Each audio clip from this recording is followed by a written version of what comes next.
A ver, hay una escena que seguro que nos suena a todos. Se repite cada día en miles de consultas médicas. Es una confesión tan común que ya casi ni nos fijamos en ella. Y es justo ahí, en esa aparente normalidad, donde se esconde una de las paradojas más profundas de nuestra naturaleza. Sí, doctor, sé que hace mal. Se dice así, casi como un trámite, sin darle mucha importancia. No hay culpa, no hay sorpresa. Es aceptar un hecho, no reconocer un problema.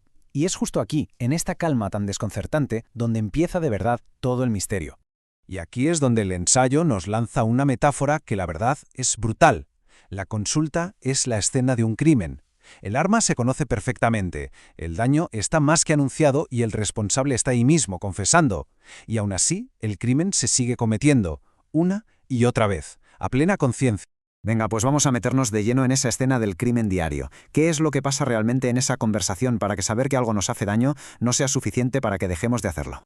Es que, claro, la responsabilidad rara vez viene sola, viene envuelta en todo tipo de justificaciones, como estas que vemos. De algo hay que morirse. Bueno, es mi único vicio. Son como pequeñas pólizas de seguro que firmamos contra nuestra propia angustia. Convierten una elección consciente en un simple detalle administrativo, casi como si cuidarse demasiado fuera, no sé, un poco pretencioso. Así que la pregunta del millón no es por qué no tenemos información. Si información nos sobra. La pregunta es sobre la persistencia, sobre por qué repetimos una y otra vez una conducta sabiendo perfectamente a dónde nos lleva. Y esto, claro, nos obliga a darnos cuenta de que las campañas informativas por sí solas nunca van a ser la solución. Pero ojo, que el análisis se pone todavía más interesante cuando salimos de los sospechosos habituales como el tabaco o el alcohol. ¿Qué pasa con esos daños que no solo aceptamos, sino que a veces hasta celebramos como algo elegante o estiloso? A ver, pensemos en algo como los tacones altos. Son un símbolo de elegancia, ¿verdad?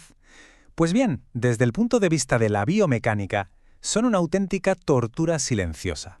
Redistribuyen el peso del cuerpo de una forma totalmente antinatural y la factura se paga con un daño crónico que se va acumulando con los años. Y pasa algo muy parecido con el calzado plano sin ningún tipo de soporte. Lo asociamos a la comodidad, pero en realidad es una invitación a lesiones como la fascitis plantar. Y aquí está la clave. Como no los vemos como un vicio, sino como elecciones normales, incluso sanas, pues es increíblemente difícil cuestionarlas. La factura simplemente llega más tarde. Y por supuesto, lo mismo pasa con la ropa que nos aprieta, que nos comprime. Buscamos una silueta concreta, una forma que nos dicta la moda, y a cambio sacrificamos cosas tan básicas como la respiración diafragmática o la circulación. Moldeamos el cuerpo para que encaje en una historia, en una estética, y sacrificamos la función por la forma. Y esto nos enseña algo fundamental. No solo aguantamos el daño para conseguir un alivio emocional, como con el alcohol, también lo hacemos por una necesidad de pertenencia, para encajar en un ideal estético. Parece que el sufrimiento físico, mientras no grite mucho y nos permita seguir con nuestra vida social, es un coste que estamos dispuestos a pagar. Vale, ya hemos visto la escena del crimen y algunas de las armas menos evidentes. Ahora vamos a la parte más peliaguda, la más compleja, la psicología del autor. ¿Qué demonios pasa en nuestra mente que nos permite seguir apretando el gatillo contra nosotros mismos?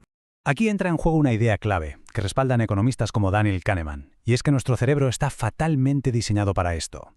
Valora muchísimo más una recompensa inmediata, algo bueno ahora, que una pérdida en el futuro. Saber que algo es malo en abstracto no es lo mismo que sentir que te va a hacer daño a ti y ahora. El riesgo siempre parece que le va a pasar a otro, y mañana.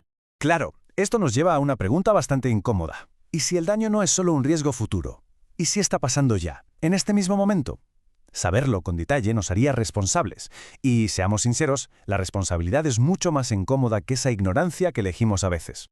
Y por eso, no es tan simple como decir es que no tengo fuerza de voluntad. El ensayo se apoya en modelos como el de Prochaska y Di Clemente para desmontar ese mito. El cambio, como muestra esta balanza, solo ocurre cuando el dolor de seguir como estás supera, por fin, al miedo que te da cambiar. Y cambiar siempre implica renunciar a algo que hasta ese momento te ha servido de algo. Y esta es la clave de todo, la razón por la que los sermones no sirven para nada. Intentan quitar el síntoma sin entender qué problema está intentando resolver. Ese comportamiento que nos daña no es un error, es una estrategia de supervivencia. Defectuosa, sí, precaria también, pero ha permitido a esa persona sobrellevar algo que en su momento era peor. Vale. Si esta conducta dañina es una estrategia, vamos a ver el informe forense. ¿Cuáles son las pruebas que el cuerpo y la mente van acumulando? ¿Cuál es el precio real que se paga a largo plazo? El daño de verdad no suele ser un evento dramático, un infarto de repente, no. Es esta acumulación silenciosa, es ese cansancio que no se va, esa falta de energía, esa niebla mental que no sabes de dónde viene. Como recuerdan sociólogos como Edgar Morin, las personas, igual que las sociedades, pueden funcionar durante muchísimo tiempo en condiciones malísimas antes de colapsar. La biología no castiga, acumula. Esta frase lo resume todo. Cuando el cuerpo por fin habla con síntomas claros, es porque ya no le queda más espacio para seguir negando la evidencia. El cuerpo no te manda un aviso, te presenta los hechos.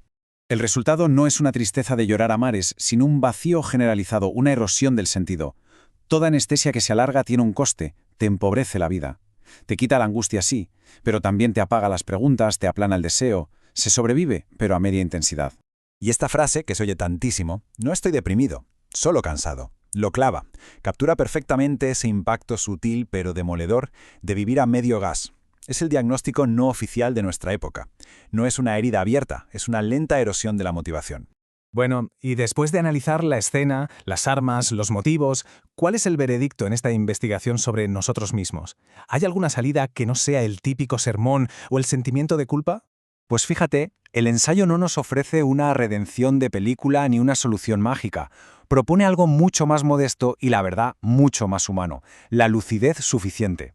No se trata de ser perfectos y tener una salud de hierro, se trata de dañarse un poquito menos, de aprender a escuchar al cuerpo un poco antes, de elegir con un poquito más de conciencia.